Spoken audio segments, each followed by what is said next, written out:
Hello friends, welcome to another brand new episode of Old School Bits. As always আপনাদের সাথে আছি আমি জেনিফা এবং আমার সাথে আজকে স্টুডিওতে আছে ল্যাম্পপোস্ট। কেমন আছেন? হাই, ভালো আছি, আপনি? অলরাইট, আমিও ভালো আছি।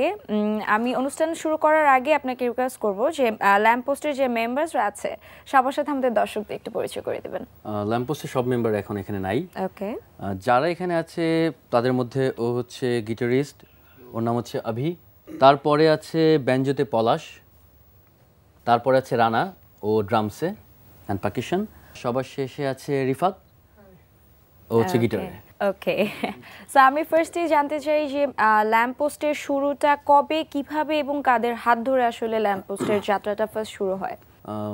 2003-04 এর দিকে আমরা আসলে চিন্তা করি, আমি রানা আমরা দুজন মিলে চিন্তা করি চায়ের দোকানে বসে বসে যে আমাদের আসলে ব্যান্ড করা উচিত। তো তারপর যেই চিন্তা সেই কাজ শুরু করলাম।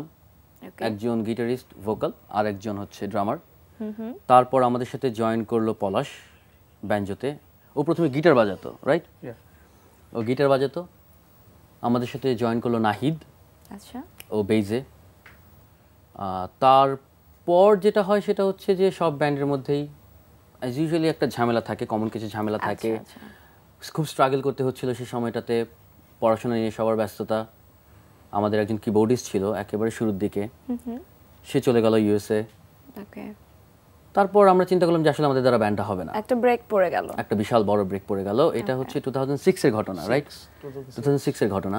মানে ব্যান্ড ফর্ম করার 2-3 বছরের মাথায় একটা ব্রেক। হ্যাঁ, শুরুর দিকে আমরা প্রচুর শো করতাম, প্রচুর প্র্যাকটিস করতাম, খুব সিরিয়াস ছিলাম, ইচ্ছা ছিল যে বড় হবে ব্যান্ডটা। আচ্ছা, বাট আনফরচুনেটলি হয়নি। ওকে। তারপরে একটা বিশাল ব্রেকের পর 2008-9 এর দিকে আমরা আবার চিন্তা করি যে আমরা কিবোর্ড ছাড়াই আসলে ব্যান্ডটা করব। আচ্ছা, এন্ড দেন ল্যাম্পপোস্ট আসলে সিরিয়াসলি যাত্রা শুরু করে। ওকে। তখন আমাদের জনরা ছিল, আমরা রক করতাম। Okay, hard rock. So hard rock থেকে সাডেনলি মানে আমার ইনস্ট্রুমেন্ট দেখে মনে হচ্ছে আমরা একটা ফোক ফিউশন টাইপ কিছু পাবো আজকের এপিসোডে। সো হঠাৎ রক থেকে ফোক টাইপ। সম্পূর্ণ ক্রেডিট লুকিটেরা ব্যান্ড, আমরা আমাদের আসলে ক্লোজ একটা ব্যান্ড। অবভিয়াসলি তাদেরকে ক্রেডিট দিতে চাই। মাঝখানে আমার এক সময় সৌভাগ্য হয় লক্ষ্মীটারের সাথে কাজ করার। ওকে। তো লক্ষ্মীটারা আসলে লন্ডন বেসড একটা ব্যান্ড। তারা বাংলাদেশের একেবারে রুরাল ফোক মিউজিক নিয়ে কাজ করে। তারা প্রত্যেকেই বিদেশের মানুষ, তারা কেউ বাংলা বোঝেও না, কিন্তু বাংলা গান নিয়ে কাজ করছে। তো সেটা আমাদেরকে খুব ইন্সপায়ার করে। তখন আমরা চেষ্টা করি যে ওকে আমরা দেখি আমরা কিছু করতে পারি না, দেশের কিছু নিয়ে, দেশের গান নিয়ে কিছু করতে পারি না। কারণ বাউল গান অলওয়েজ ভালো লাগতো, কিন্তু করতে পারতাম না। আসলে তখন থেকেই ফোক নিয়ে কাজ করার চিন্তা ভাবনা জাগলো আসলে। এক্স্যাক্টলি, যে আমরা ট্রাই করি পাহাড়ি একটা গান, চাকমা সং উতন ফেগে আমরা করব ইনশাআল্লাহ। তো ওই গানটা নিয়ে আমরা চেষ্টা করা শুরু করলাম যে দেখি গানটা কেমন হয়। আচ্ছা, এন্ড দেন আমরা সবাই খুব সাডেনলি মজা পেয়ে গেলাম। সেটা 2009 এর পরে। এই তো, তারপর থেকে আসলে চলছে এখন পর্যন্ত। অলরাইট, সো আমরা আজকে ফিরবো। আমার মনে হয় প্রথমে একটা গান শুনে আসি। আমরা কোন গানটি শুনবো? আমরা একটি ফোক গানই শুনি। ওকে, এটি একটি প্রেমের সং, প্রেমের গান। আচ্ছা, শ্রীকৃষ্ণ কীর্তনের রাধা এবং কৃষ্ণের যে প্রেম, সেই প্রেম নিয়েই আমাদের একটি গান। গানটি লিখেছেন এবং সুর করেছেন দ্বিজভূষণ। গানটির নাম তোমায় হৃদ মাঝারে রাখবো। খুবই সুন্দর একটি গান, শুনে আসি গানটি আমরা। ওকে।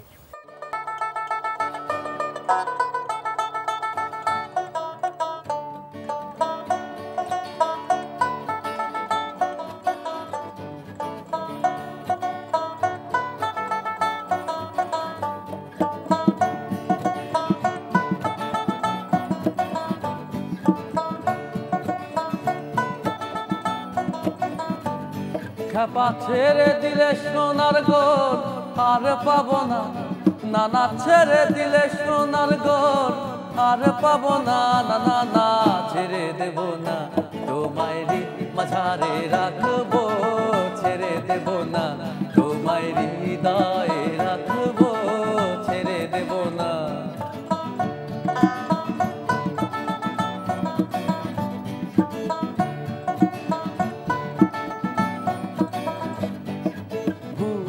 মোহন করা কত গুণী জোনার মনোহরা,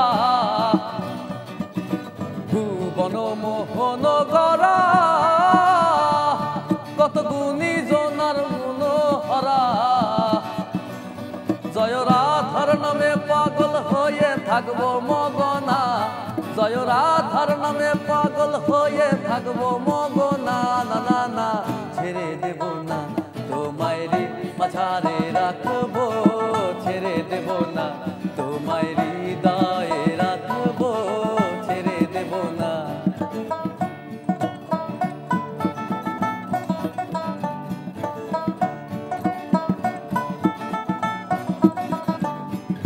যাব ব্রজের কুলি কুলি আর মাখবো ব্রজের পদ ধুলি যাব ব্রজের কুলি কুলি আর মাখবো ব্রজের পদ ধুলি আমি ওই নয়নে নয়ন দিয়ে আর তো ফিরবো না আমি ওই নয়নে নয়ন দিয়ে আর তো ফিরবো না না না না ছেড়ে দেব না তোমায় মাঝারে রাখবো ছেড়ে দেব না তোমায় হৃদয়ে রাখবো ছেড়ে দেব না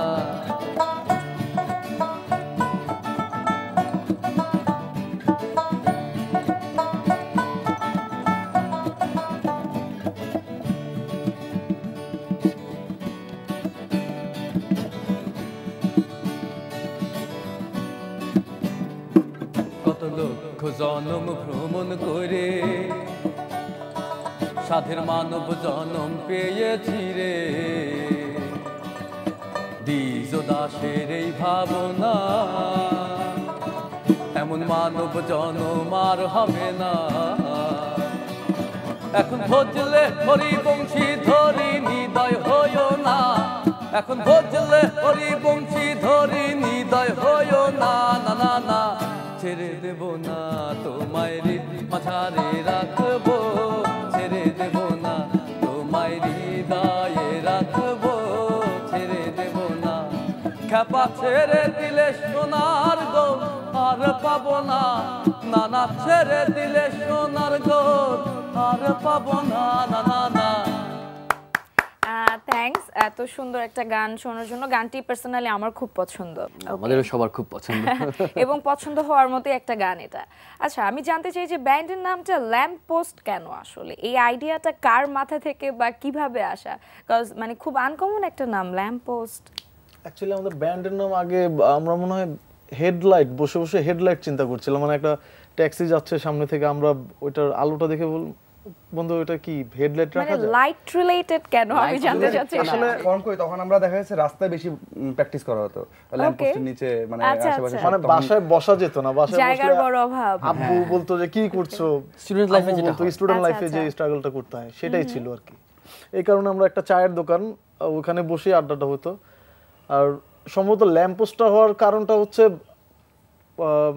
সম্ভবত লোডশেডিং ছিল হ্যাঁ হঠাৎ করে মাথার উপর থেকে একটা ল্যাম্পপোস্ট জ্বললো তো তাকে বললাম বন্ধু ল্যাম্পপোস্ট রাখা যায় সো দ্যাট ওইখান থেকেই ল্যাম্পপোস্ট মানে রাস্তায় বসে প্র্যাকটিস করার টাইমে হঠাৎ করে মাথায় চা খেতে খেতে মনে হয় ব্যান্ডের নাম রাখা এক্স্যাক্টলি ওকে আমরা চাচ্ছিলাম যে এমন কিছু হোক যেটা আসলে এনলাইট করে আলো পৌঁছে দেওয়া টাইপ অফ কিছু একটা okay it's a very good thought আচ্ছা সো আমি এখন জানতে চাই যে ল্যাম্প পোস্টের রিফর্ম হওয়ার পর যারা ল্যাম্প পোস্টের সাথে ছিল তারা কি এখনো সবাই একসাথে আছে আনফরচুনেটলি সবাই একসাথে নাই শুধু এখান থেকে শুধু আমরা তিনজন পলাশ আছে আমি আছি এবং জন হ্যাঁ আমাদের বেসিস যে ছিল নাহিদ সে এখন নাই আমাদের সাথে এখন কাজ করছে রোহান সো আরেকটা গানে মনে হয় আমরা যেতে পারি কোন গানটি শুনবো এখন উতন ফেকে আমরা উতন ফেকেটা করি কে নামটা শুনেই মনে হচ্ছে ফোক বা পাহাড়ি টাইপ অফ কিছু একটা পাবো ওই যে যেটা বললাম লক্ষ্মীটার সাথে আমরা যেটা ফার্স্ট করেছিলাম আচ্ছা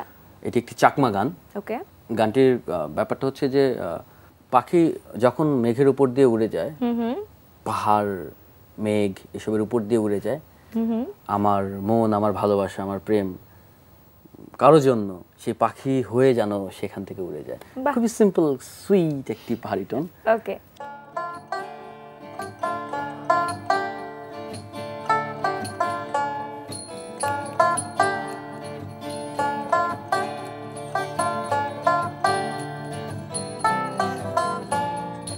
উতন পেগে মেঘে মেঘে মেঘ নদে বাতালে ম পরাণ যে দমাগে তারার লগে লগে উতন পেগে মেগে মেগে মেঘলো দেবা তলে ম পরাণ যে দমাগে তারার লগে লগে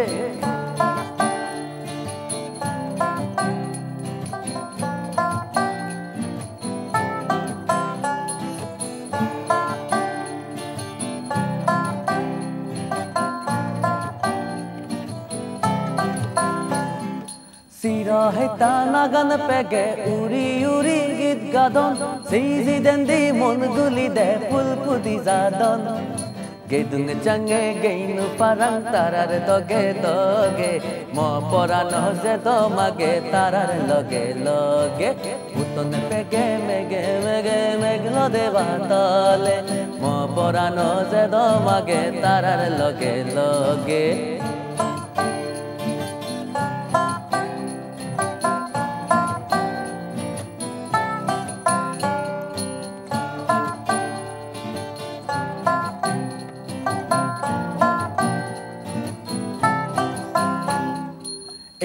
জর মুরায় মুরায় গাজ বাজ তারম্বন চাল চিল্লা দেয় দকায় গরি সন্ধে লাগে গম জাদুদ গমে এ গাম বনে গায় গায় গরি প্রেলে ম পরাণ যে দমাগে তারার লগে লগে উতন পেগে মেগে মেগে মেঘলো দেবা তলে ম পরাণ যে দমাগে তারার লগে লগে ম পরাণ যে দমাগে তারার লগে লগে ম পরাণ যে দমাগে তারার লগে লগে ম পরাণ যে দমাগে তারার লগে লগে বেশ মজার একটা গান, খুব রিদমিক, খুব মজা পাচ্ছিলাম শুনে। এই গানটি শুরু করার আগে বলছিলেন যে এটা হচ্ছে তখনকার টাইমের গান যখন আপনি লক্ষ্মীটারের সাথে কাজ করতেন। সো আমি একটু লক্ষ্মীটারের সাথে কাজ করার এক্সপিরিয়েন্স সম্পর্কে জানতে চাই যে কেমন ছিল আসলে তাদের সাথে কাজ করার, কি কি এক্সপিরিয়েন্স ছিল? লক্ষ্মীটার ব্যাপারটা হচ্ছে যে ওই যে বললাম যে লাকিলি আই গট চান্স যে লক্ষ্মীটারাতে আমি কয়েকদিন কাজ করব। তো একদিন ওনাদের যে ব্যান্ড লিডার কিষণ খান আমাকে বললো যে আসো এমনি একটু জ্যাম করি। অ্যান্ড দেন আমরা জ্যাম করতে করতে উনি বললো যে ডিফারেন্ট কিছু দরকার। আমি বললাম যে ডিফারেন্ট ল্যাঙ্গুয়েজের একটা গান করি তাহলে। আচ্ছা। দেন আমরা উতন ফেক এটা করলাম। উতন ফেকের ব্যাপারটা হচ্ছে যে আমি খুব ট্রাভেলিং পছন্দ করি। তো এক সময় বান্দরবনে গেলাম। বান্দরবনে আমার কয়েকটা বন্ধু হলো, তাদের সাথে আমরা ক্যাম্প ফায়ার করতাম। তো সেখানেই ওই পাহাড়ি ইনস্ট্রুমেন্টদের সাথে আমরা বিভিন্ন রকম গান করতাম। হুট করে এই গানটা খুব ভালো লাগলো, তখন ও আমাকে গানটা শেখালো। অ্যান্ড দেন আমরা আসলাম, আমরা বেশ কয়েকটা শো করি এই গানটা নিয়েই। এই গানটা নিয়ে আসলে শো করার পরে আমরা আসলে বুঝতে পারি যে আমরা মেইবি রক গান থেকে মানে রক জনরা থেকে ফোক জনরাতে কাজ করলে বেশি কমফোর্টেবল ফিল করব। এবং বারবার আমরা লক্ষ্মীটারা এই কারণেই বলি কারণ যে কয়টা মেম্বার লক্ষ্মীটারা ব্যান্ডে কাজ করে সবাই মোটামুটি মহারথী বলা চলে। এবং পার্সোনালি ওনাদের যে ড্রামার তানজে ওমর, এখনো যদি মানে ওনাকে নক করা হয়, সে লন্ডন থেকে আমার জন্য লেসন, আমাদের যে জিনিসটা দরকার মোটামুটি আমাদের মেন্টর বলা চলে আর কি, এই টাইপের। তারপরে আসলে ল্যাম্পপোস্টের এই জনরার কাজ শুরু। এই গানটার পরেই ল্যাম্পপোস্ট মেইনলি ফোক জনরা নিয়ে কাজ করা শুরু করলো। এক্স্যাক্টলি। সো আবারও আড্ডায় ফিরবো, আরো গান শুনবো। আচ্ছা, ল্যাম্পপোস্টের কাছে জানতে চাই যে বলছিলেন তখন প্র্যাকটিস করা একটা প্রবলেম ছিল, যে রাস্তায় বসে প্র্যাকটিস করতে হতো। সো মানে এছাড়াও ওই টাইমে রাস্তায় বসে প্র্যাকটিস করা, সবাইকে একসাথে মানে একটা জায়গায় আনা, এটা কিভাবে ম্যানেজ করতেন আসলে? ব্যাপারটা খুবই সিম্পল ছিল, কারণ লাকিলি আমরা যারা একেবারে শুরু থেকে কাজ শুরু করি ল্যাম্পপোস্টে, তারা সবাই কোনো না কোনোভাবে মিউজিক করতো, কোনো না কোনোভাবে ইনভলভ ছিল। ওকে। তো সেই থট থেকে যখন আমরা আসলে আড্ডা মারতাম, কোনো একটা জায়গায় যেতাম, কোনো ট্যুরে যেত, কাঁধে গিটার থাকতোই। ওই থট থেকে আসলে আমরা চিন্তা করি যে আসলে এইভাবে স্ক্যাটার্ড অবস্থা না থেকে একটা ব্যান্ড ফর্ম করলে কেমন হয়। আচ্ছা। কারণ একা একা তো আসলে যে প্র্যাকটিস পেটে যে লাভ নেই। আর আমরা যখন প্র্যাকটিস রাস্তায় বেশি করার কারণটা ছিল এত অ্যাভেলেবল প্র্যাকটিস প্যাড ছিল না তখন। সেটা কখন? এটা 2003, 4, 5। ওকে। প্র্যাকটিস প্যাড তখন ছিল বাট খুব একটা अवेलेबल ছিল না। আমরা যে এলাকাটায় থাকি ওখানে শুধু একটা প্র্যাকটিস প্যাড ছিল তখন, আর এখন 7-8টার মতো। সো এই কারণে আর কি আমরা হয়তো বা শিফট খালি পেতাম না, আমরা প্র্যাকটিস করতাম। সো এইটাই আর কি, এভাবেই চলতো। মানে এটা হচ্ছে মানে ইচ্ছা যে প্র্যাকটিস প্যাড পাই আর না পাই আমরা প্র্যাকটিস করব, আমাদের প্র্যাকটিসটা চলবে। ওকে, সো এইটা মানে ওর সাথে আমার বেশি হইতো। ও একটা করতো বঙ্গরঙ্গ, শুরুর দিকে আমরা থিয়েটার ছিল। ওকে, তো আমরা কি করতাম, ও আমাকে ফোন দিত, তুই কই, আমি বাসায়, চলে আয়। তো আসলে কি করতাম আমরা, গিটার যা কিছু দরকার প্র্যাকটিস করার জন্য, যে বঙ্গের রঙের দরজাটা খুলে ওর ভিতরে ঢুকে আমরা প্র্যাকটিস করতাম। প্র্যাকটিস পেড ছিল না, কিছু করার ছিল না, ওই তখন থেকে মানে এভাবেই করতাম, এই টাইপেরই মানে ছিল। মিউজিকের প্রতি একটা ডেডিকেশন ছিল অনেক বেশি তখন ছিল। আমার মনে হয় যে এখন এটা একটু কমে গেছে, এখন হয়তো অনেক কিছু अवेलेबल, তাই সবকিছু अवेलेबल এখন। সো আমরা আরেকটা গান শুনে আসি। কোন গানটি শুনবো এখন? আমরা এখন যে গানটি করব সেটি হচ্ছে ওই প্র্যাকটিসের সময় থেকেই আমরা ছোট ছোট লিরিক লিখতাম। আচ্ছা, তো এই লিরিকটা লিখেছি যখন কলেজে ছিলাম। ওকে, হ্যাঁ, গানটির নাম ছোট্ট জানালা। শুনে আসি গানটি আমরা। অবশ্যই।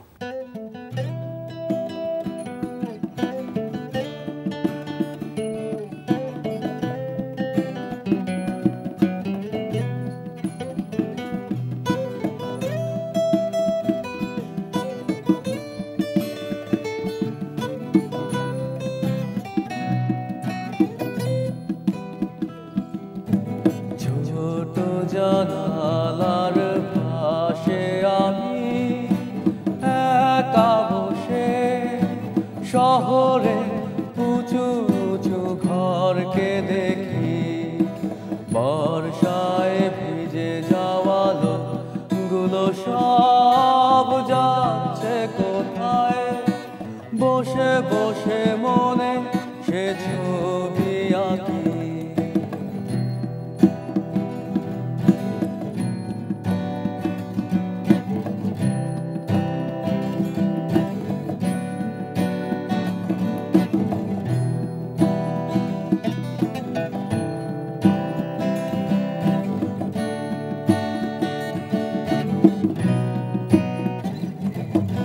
শহরের কোন দিকে কোন রাস্তায় অচেনা সে সুর, অদ্ভুত টানে আজ মন যে হারায়, খুঁজে ফিরি ছিলের মাঝে আমি সেই চেনা সুর, খুব কাছে সে তবু পালিয়ে বেড়ায়, সাদা কালো হয়ে আসে রঙিন শহর, ঝাপসায় আলোয় আশা দিয়ে অবশেষে দেয় সে ফাঁকি।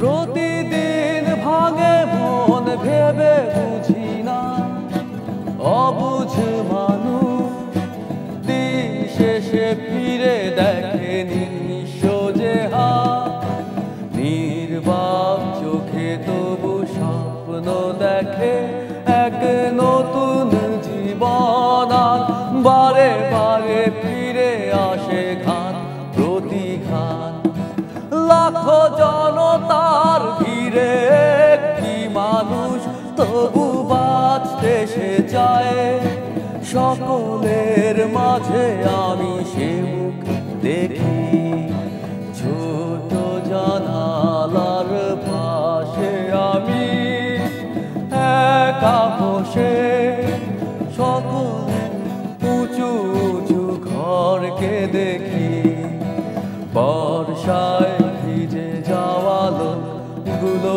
সব যাচ্ছে কোথায়, বসে বসে মনে সে ছবি আঁকি। লা লা লা লা লা লা লা লা লা লা লা লা লা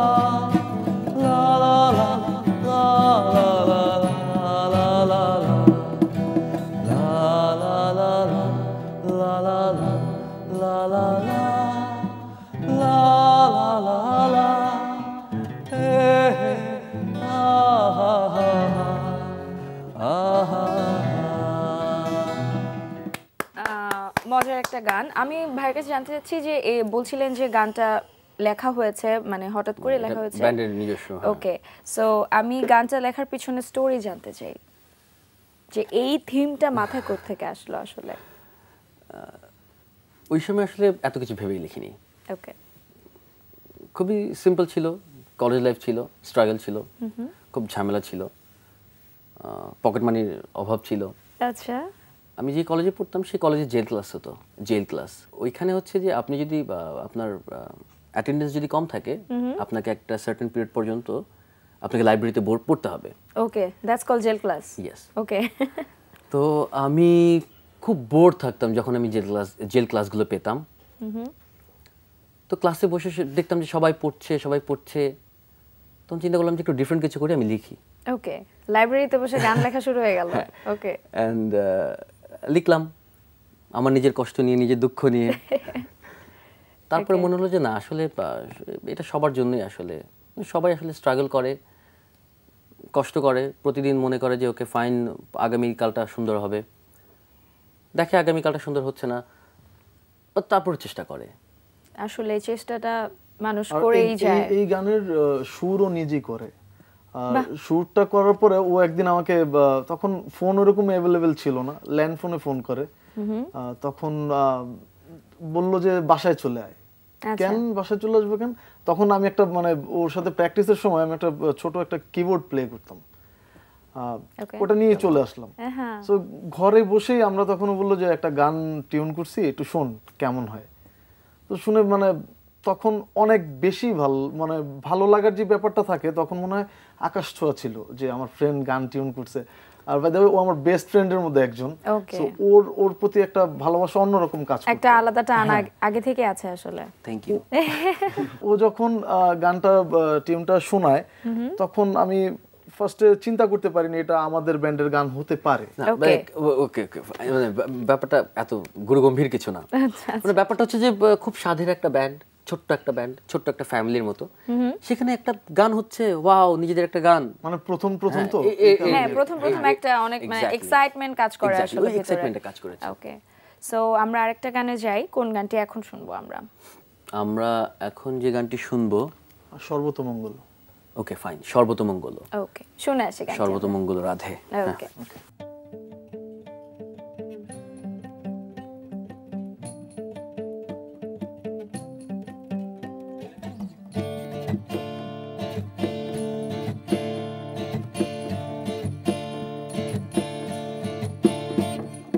সর্বতমঙ্গল রাধে বিনোদিনী রাই, বৃন্দাবনের বংশীধারী ঠাকুর কানাই, একলা রাধে জল ভরিতে যমুনাতে যায়, পেছন থেকে কৃষ্ণ তখন আরে আরে যায়, জল ভরো রাধে ও গোয়ালের ঝি, কলস আমার পূর্ণ করো রাধে বিনোদী, কালো মানিক হাত পেতেছে চাঁদ ধরিতে চায়, বামন কি আর হাত বাড়ালে চাঁদের দেখা পায়, কালো কালো করিস নালো ও গোয়ালের ঝি, আমায় বিধাতা করেছে কালো, আমি করব কি, এক কালো যমুনা জল সর্বপ্রাণী খায়, আর এক কালো আমি কৃষ্ণ সকল রাধি চায়।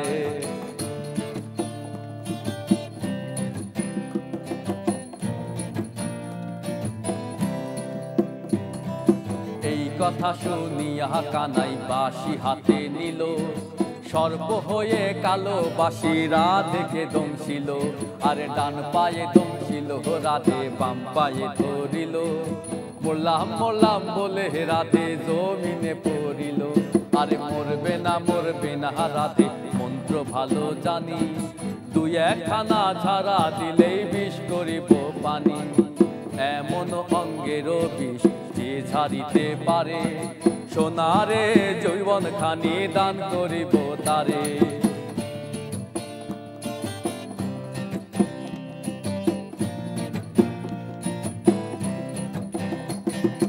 এই কথা শুনিয়া কানাই বিষ ছাড়িয়া দিল, ছেড়ে ঝুড়ে রাধে তখন গৃহবাসে গেল, আরে গৃহবাসে যেয়ে রাধে আর বেছায় চুল, কদম তলায় থাইকা কানাই ফিক্কা মারে ফুল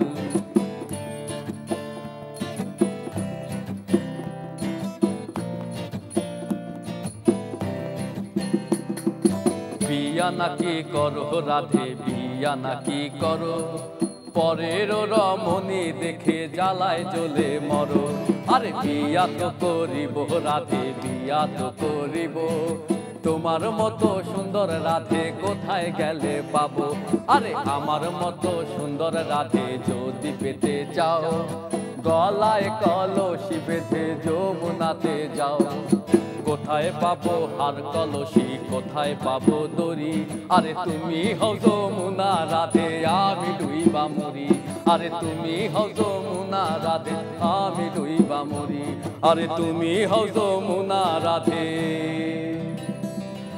আমি ডুইবা মরি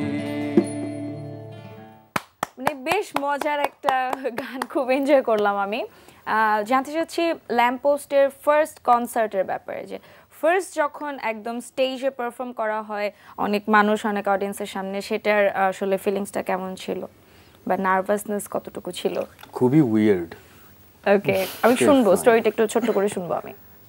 সম্ভবত এটা বিইউএফটি ইউনিভার্সিটির একটা কনসার্ট। আমরা তখন পারফর্ম করি, কিছু কাভার ট্র্যাক দিয়ে আমরা তখন পারফর্ম করি। অর্থহীনের একটা গান দিয়ে প্রথম আমাদের যাত্রা শুরু হয়। অর্থহীন ব্যান্ডের একটা গান, অদ্ভুত সেই ছেলেটি, ওটা দিয়ে মনে হয় আমাদের যাত্রা শুরু হয়। সো তখন যেই ফিলটা ছিল এখনো মনে হয় সেই ফিলই কাজ করে কনসার্টের সময়। জানি প্রতিবার তো একটু নার্ভাস হই, মানে একটু নার্ভাস হওয়া ভালো, বাট প্রথমবারের ব্যাপারটা আমার মনে হয় যে সবকিছু থেকে একটু আলাদা। আসলে আমরা যেটা বিলিভ করি সেটা হচ্ছে যে আমাদের কনসার্ট, আমাদের বেশ অনেক কনসার্ট আমরা করেছি, কিন্তু আজকেও যদি স্টেজে উঠি আমাদের মনে হয় হচ্ছে আজকেও আমরা প্রথমবার উঠছি। সো ওই যে একটা ভিতরে যে ভয়টা কাজ করে সেটা এখনো কাজ করছে। মানে কি মনে হয় আসলে যে গান গাওয়ার আগে আমি একটা গান গাচ্ছি, দর্শককে এটা কিভাবে নেবে বা নেবে না, এটা অবশ্যই মাথায় থাকে। তো আরেকটা জিনিস আমরা চিন্তা করি, আমরা ফোক করছি, সামহাউ ফোক আমাদের সবার ভিতরেই কাজ করে। ফোক সংগুলো সবাই কম বেশি সবাই এটা শুনে অভ্যস্ত। মানে বাঙালি হিসেবে তো আসলে ফোকের যে ব্যাপারটা, লোকগীত তো আমাদের ডিএনএতে, ওই জায়গা থেকে আসলে মনে হয় যে না, পছন্দ করবে মানুষ। কিন্তু ভয়টা লাগে কোথায়, যে আমরা সবাই কিন্তু আসলে খুব বেশি একটা ফোক ইনস্ট্রুমেন্ট প্লে করছি না, তো মানুষ আসলে কিভাবে অ্যাকসেপ্ট করবে? কারণ আমাদের এই দেশেই কিন্তু অসংখ্য বাউলরা গান গেয়েছে, আমাদের অনেক লিজেন্ডারি সিঙ্গার্সরা আছে যারা ফোক গান করে, এখনো আছে। তো তাদের এই পথ অনুসরণ করে যদি আমরা গান গাই বা আমরা যদি পারফর্ম করি, সেই জায়গাটা আমরা আসলে কতটুকু ডেলিভারি দিতে পারবো, এটা একটা বেশ বড় চ্যালেঞ্জ। তো সেই জায়গা থেকে তো নার্ভাস অলওয়েজ লাগেই আমাদের, আমরা সবসময় থাকি, আমরা চ্যালেঞ্জিং একটা ব্যাপার হয়। ওকে, সো আমরা এখন ভয় ভীতি থেকে একটু বের হই। ল্যাম্পপোস্টের নিজের আরো একটি গান আমি শুনতে চাচ্ছি, কোন গানটি শুনবো এখন? অবশ্যই মধুরপুর। হ্যাঁ, আচ্ছা ঠিক আছে, শুনে আসি গানটি আমরা। ওকে, এটা বেশ স্পেশাল একটা সং আমাদের জন্য।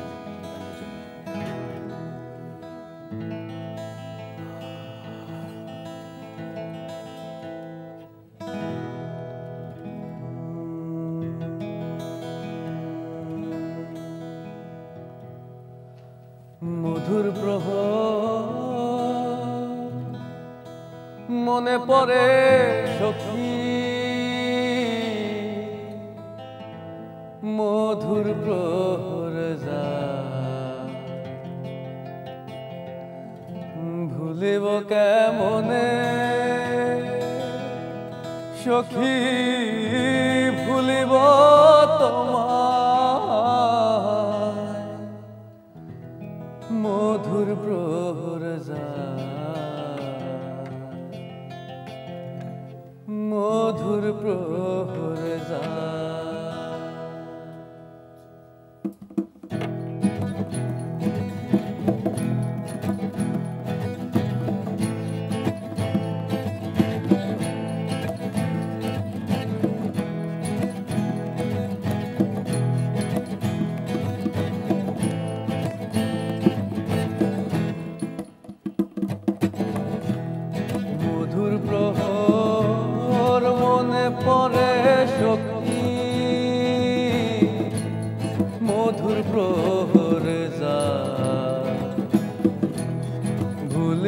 কেমনে সখী ভুলিব তোমায় মধুর প্রহর যায় মধুর প্রহর যায়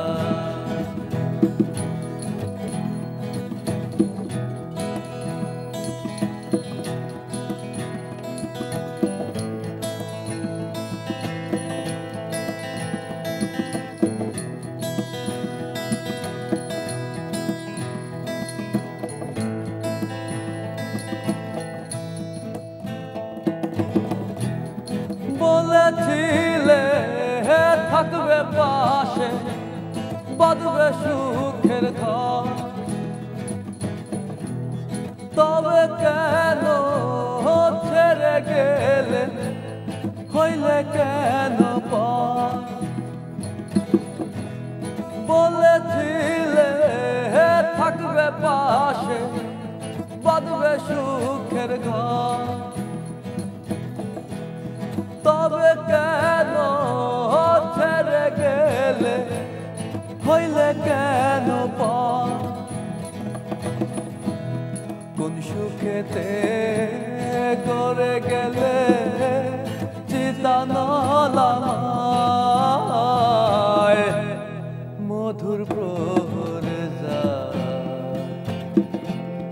মধুর প্রহর যায় মধুর প্রহর যায় মধুর প্রহর যায়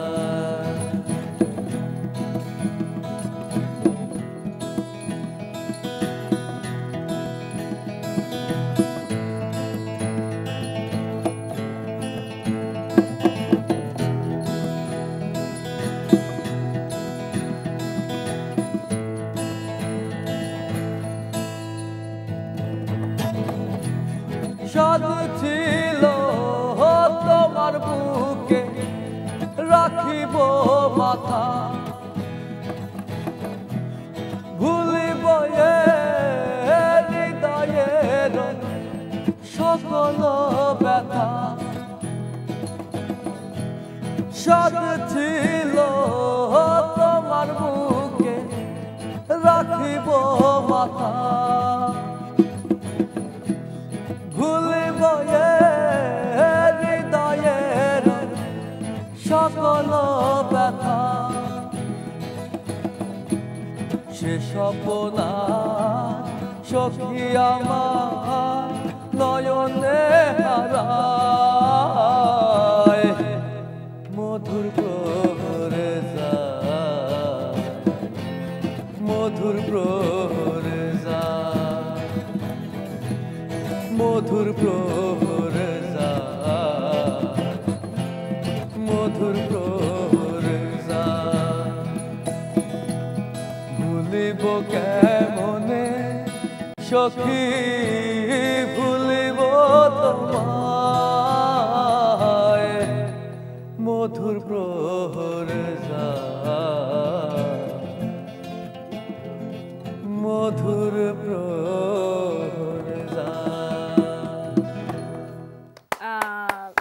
ভালো লাগলো গানটি আমার কাছে সামহাউ খুব টাচি একটা গান ছিল একটু দুঃখী দুঃখী মানে টাচ করার মতো একটা সং আচ্ছা এখন জানতে চাই যে ফার্স্ট মেমোরেবল কনসার্ট কোনটা ছিল ল্যাম্পপোস্টের কারণ যে কোনো কনসার্ট বা শোতে যাওয়ার টাইমে মজার বা কষ্টের কোনো না কোনো ঘটনা ঘটে থাকে এমন কি কোনো স্মৃতি ল্যাম্পপোস্টের আছে যেটা মনে পড়লে এখনো খুব হাসি পায় বা কষ্ট লাগে আসলে আসলে আনন্দের একটা ব্যাপার কাজ করে সেটা হচ্ছে 2006 ব্যান্ড তখন আমরা যখন করব ওইটার সময় মনে হয় সোলসের সাথে আমাদের একটা কনসার্ট আমরা তখন শুরুর দিকে আচ্ছা সেটা সম্ভবত মানিকগঞ্জে একটা কনসার্টে যাই আমরা আগে পারফর্ম করি আমাদের পরে সোলস পারফর্ম করে সো ওই সময়টা পার্থদা একটা কথা বলেছিল যে আমাদের আগে যে ব্যান্ডটা পারফর্ম করলো ওই ব্যান্ডের ভোকাল কি এখানে আছে ও তখন দাঁড়ায় ছিল ওকে আমি ধরে উঠাই ফেলি যে হ্যাঁ দাদা আছে আচ্ছা আমি একটু ইন্টারাপ্ট করি মানে সোলসের আগে পারফর্ম করেছিল ল্যাম্পপোস্ট ওকে সো পার্থদা এসে খুঁজছে ল্যাম্পপোস্টের ল্যাম্পপোস্টের ভোকালকে আচ্ছা তো ওর সামনে নিয়ে গেলাম তারপরে সবার সামনে বলল যে অনেক ভালো করছিস ওইটা একটা মানে আমাদের প্রথম মনে হয় যে না আমরা আমরা আমরা মনে হয় কিছু একটা পেয়েছি, টোটাল ব্যান্ড হিসেবেই একটা অ্যাচিভমেন্ট ছিল আমাদের। ওইটাই মনে হয় পার্থদার মতো একজন মিউজিশিয়ান কমেন্ট করা আছে এক্স্যাক্টলি। কারণ আমরা তো আসলে যখন শুরু করি তখন তো তাদের গানগুলো প্র্যাকটিস করে করে কভার করে করে আমরা আসলে চিন্তা করি যে আসলে আমরা ব্যান্ডটা হতে পারে। ওকে, এছাড়া অনেক অদ্ভুত ঘটনা আছে, অনেক দুঃখের ঘটনা আছে। ছোট্ট করে শুনবো আমি একটা অদ্ভুত ঘটনা শুনতে চাই। অদ্ভুত ঘটনা হচ্ছে আমরা একবার সব দল বেঁধে কনসার্ট করতে যাই, যে দেখি আয়োজকরা নাই। ওকে, কোনো অর্গানাইজার নাই। আমরা আবার সেই সেম ভিকেলে আমরা ব্যাক করি, মানে প্রোগ্রামটা হয় নাই, মানে ওখানে কিছুই নাই, নাথিং। এক্স্যাক্টলি, এটাই যে কথা বলেছিল এটাই ছিল অদ্ভুত একটা ব্যাপার ছিল। অলরাইট, ওকে। এরকম ঘটনা হয় আমাদের। এরকম ঘটনা আছে যে আমরা কনসার্টে গেলাম, আমরা গান টান গাচ্ছি, সবাই আমাদের দিকে খুব রেগে রেগে তাকায় আছে। আচ্ছা, মানে ব্যান্ড মানে হচ্ছে একটু চিৎকার চেঁচামেচি হবে, ফোক কেন এই টাইপের। শুরুর দিকে তো আমরা চিৎকারই করতাম। ওকে, চিৎকারের সময়কার কথা। আবার এমন অনেক মজার ঘটনা আছে যেটা এখনো খুব শিহরণ দেয়। আমরা গান গেয়ে আমরা পারফর্ম করে আমরা নামলাম, অনেকে এসে জড়ায় ধরলো। আমরা রেডিওতে পারফর্ম করলাম, একটা ছোট্ট করে একটা টেক্সট আসলো, একটা ভদ্রলোক লিখলো যে ভাই আমার মা আপনাদের গান শুনলো, এই মধুপুরের কথাই বলছি। আচ্ছা, আমার মা খুব আপনার গানটা শুনলো, শুনে কাঁদছে। আহা, থ্যাংক ইউ, মানে তাকে এইভাবে টাচ করার জন্য। আর মধুপুরের আরেকটু ছোট্ট ঘটনা মনে হয় আছে, বাপ্পা মজুমদার, আমাদের বাপ্পাদা। ওই ব্যাপারগুলো না খুব ইন্সপায়ার করে আমাদের। যেমন এই যে বাপ্পাদার কথা যেটা বললো, মধুপুরটা ছিল হচ্ছে আমাদের মানে সবকিছুই ওর করা, কিন্তু আমাদের একটা ফ্রেন্ড ছিল শ্যামল করে গিটার প্লে করতো। ও বারবারই বলতো গানটা আমি গাবো। আনফরচুনেটলি ও মারা যায় হচ্ছে কিছুদিন পরেই মারা যায়। মারা যাওয়ার পরে হচ্ছে জিনিসটা সামহাও বাপ্পাদা জানে, মানে আমরা স্টেজে বলার পরে বাপ্পাদা শোনার পর সেও খুব টাচি একটা, মানে অনুভূতিটা যেন কেমন ছিল এটা বোঝানোর মতো না আসলে। ওকে, সো আমরা আবার একটা গান শুনে আসি। কোন গানটি শুনবো এখন? এবার একটা হাসি মানে মজার গান শুনি। ওকে, হ্যাঁ, শুনে আসি গানটি। নেশা লাগিল রে। ওয়াও, আমার পছন্দের আরো একটা গান, শুনে আসি। Thank you, welcome.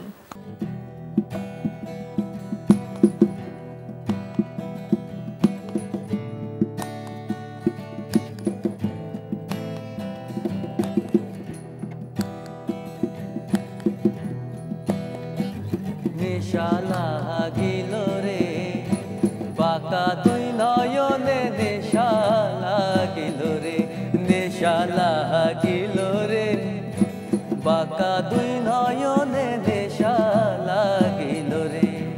আরে হাসন রাজা প্যারির প্রেমে মজিল রে, হাসন রাজা প্যারির প্রেমে মজিল রে, নেশা লাগিল রে বাঁকা দুই নয়নে, নেশা লাগিল রে, নেশা লাগিল রে বাঁকা দুই নয়নে, নেশা লাগিল রে।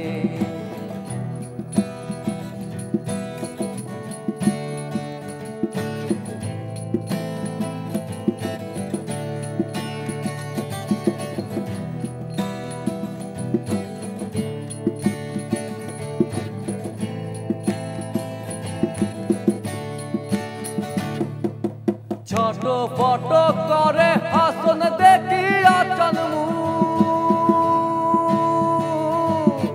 ছোট ফটো করে হাসন দেখি আচন, হাসন জানের মুখ দেখিয়া, হাসন জানের মুখ দেখিয়া জন্মের গেল দুঃখ, নেশা লাগিল রে বাঁকা দুই নয়নে, নেশা লাগিল রে, নেশা লাগিল রে বাঁকা দুই নয়নে, নেশা লাগিল রে।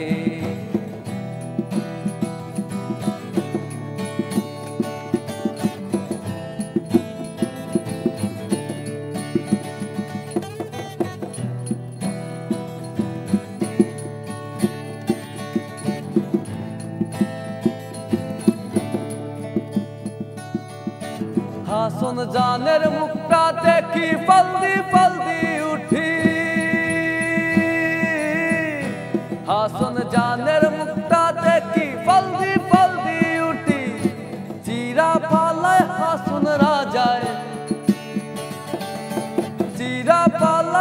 হাসন রাজায় বুকের মাঝে উঠে নেশা লাগিল রে বাঁকা দুই নয়নে নেশা লাগিল রে নেশা লাগিল রে বাঁকা দুই নয়নে নেশা লাগিল রে হাসন রাজা প্যারির প্রেমে মজিল রে হাসন রাজা প্যারির প্রেমে মজিল রে নেশা লাগিল রে বাঁকা দুই নয়নে নেশা লাগিল রে আরে বাঁকা দুই নয়নে নেশা লাগিল রে আরে বাঁকা দুই নয়নে নেশা আরে লাগিল রে। আমি আবারও থ্যাঙ্কস দিতে চাই গানটি গাওয়ার জন্য, আমার এত পছন্দের একটা গান। সো এখন জানতে চাই যে ল্যাম্পপোস্টের ব্যস্ততা কি নিয়ে, আসলে রিসেন্ট কি কাজ করছে ল্যাম্পপোস্ট? ল্যাম্পপোস্ট এখন যেটা করছে, আমরা চেষ্টা করছি প্রতি সপ্তাহে অন্তত একদিন প্র্যাকটিস করতে, আর এর পাশাপাশি আমরা আমাদের অ্যালবাম আচ্ছা সেটা নিয়ে কাজ করছি। ওকে, সো আমরা একদমই শেষের দিকে আছি, আমরা শেষ কোন গানটি শুনবো? শেষ গানটি হচ্ছে টুকটুক। টুকটুক, হ্যাঁ, এটার একটা মজার কাহিনী হচ্ছে এই গানটা এক রাতেই সুর করা হয়, এক রাতেই লিরিক লেখা হয়, সম্পূর্ণটা ওর করা।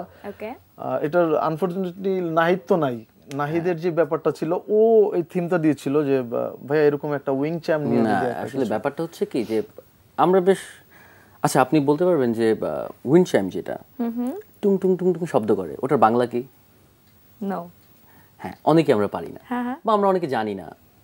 আমরা খুঁজে দেখলাম যে আসলে এটার কোনো প্রপার বাংলা নাই। আমরা চিন্তা করলাম এটার নাম টুকটুক হলে কেমন হয়। ওকে, সো নিচেদের দেয়া এক্স্যাক্টলি সিমিলার। হ্যাঁ, সো ওই টুকটুকের লাইফ নিয়ে আমাদের এই গানটা ছিল, যে ও সারা বছর সারাটা জীবন ওই একটা দেয়ালের কোণায় ঝুলতে থাকে, একটা দেয়ালের মধ্যে ও টুকটুক টুকটুক করে শব্দ করে। যখন শব্দ করে তখনই আমরা দেখতে পাই যে আসলে দেয়ালের ওই কোণায় এটা আছে, কিছু একটা আছে। কিন্তু যখন শব্দ করে না তখন কিন্তু তার কোনো অস্তিত্ব নাই। ওই তার লাইফ নিয়েই, ওইটা নিয়ে আর কি গানটা। মনে হচ্ছে গানটা বেশ মজার হবে, শুনে আসি গানটি আমরা। হ্যাঁ, শিওর শিওর। ওকে,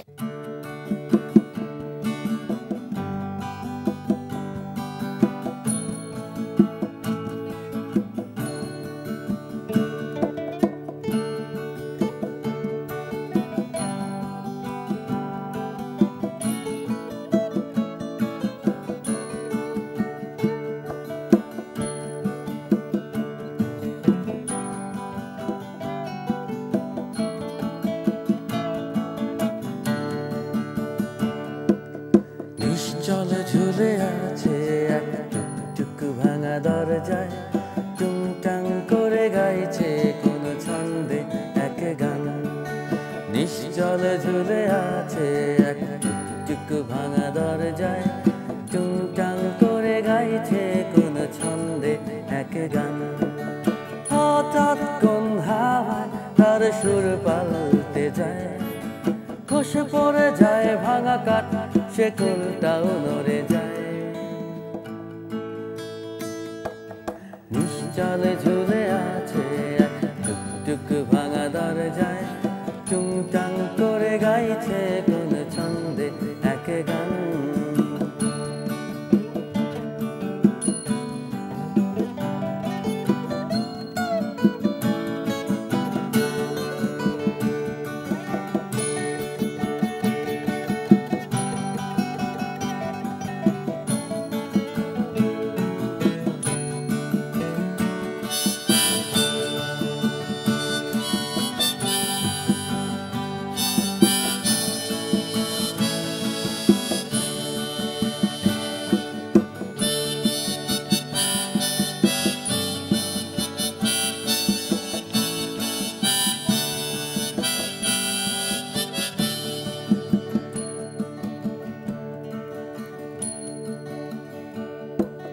নিস্তব্ধ চারপাশ কোলাহলহীন মৃদুগান, রঙ বয়ে যায় শব্দের টুকটুক করে টুংটাং। নিস্তব্ধ চারপাশ কোলাহলহীন মৃদুগান, শুধু রঙ বয়ে যায় শব্দের টুকটুক করে টুংটাং। সুর পাল্টে যায়, খসে পড়ে যায় ভাঙা কাঠ, সে কোলটাও নড়ে যায়। চলে ঝুলে আছে টুক ভাঙা দরজায়, টুংটাং করে গাইছে কোন ছন্দে এক গান।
শুনলাম আমরা, আর স্পেশালি আমার কাছে ভালো লাগলো যে জিনিসটা সবচেয়ে বেশি, যেখানে আপনি মাউথ অর্গানের ইউজ করেছেন।